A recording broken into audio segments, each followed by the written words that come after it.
Janine Gutierrez, back to YouTube na daw, abangan.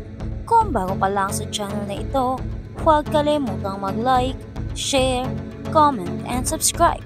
At huwag kalimutang pindutin ang notification bell icon para maging updated ka sa bawat upload nating video.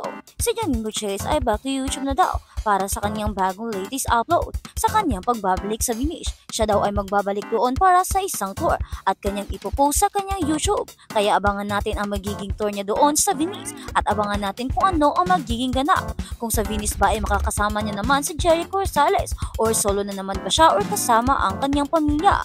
Ano kaya ang magiging topic niya sa tour?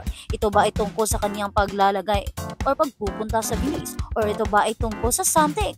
O baka may date na ba sila ni Jericho Rosales? Abangan! At sa kabilang banda, Vice pumanat sa issue ni Julian sa simbahan. Charot lang kayo naman.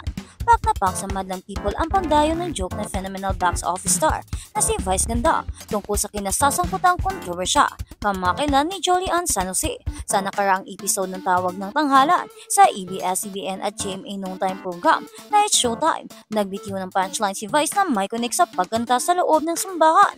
Pinupuri ng TV host comedian ang contestant sa pagkanta ito ng You Are My Destiny ni Paul Anka. Para raw panglinggo talaga ang boses nito. Ibig sabihin, pwedeng-pwede raw sa simbahan ang voice nito.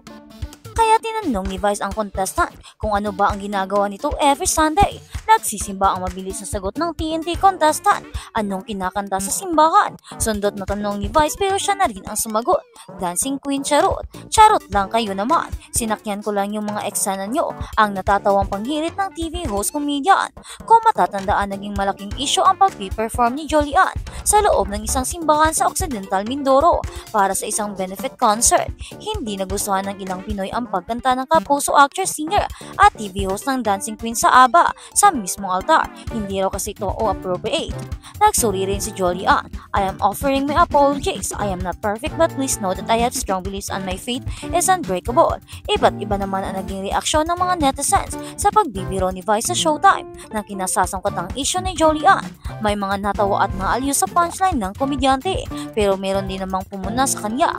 Paalala ng ilang fans ni Julian. Sana raw ay maging maingat at sensitive si Vice sa pagbibiro sa mga kapuso stars lalo't napapanood din ng show nila sa GMA. Kaya naman nagsorry naman si Vice at sinabing hindi naman iyon totoo. Biro-biro lang yun. Alam naman niya yung mga ganon. Napaka-sensitive naman daw ng mga tao. Di na daw mabiro. Sinabi niya lang naman daw yun para pagaanin ang atmosphere. Kasi parang ang seryoso na daw ng mga tao. At ang pagkanta na ng Dancing Queen sa simbahan ay hindi naman doon daw ganoon kasama.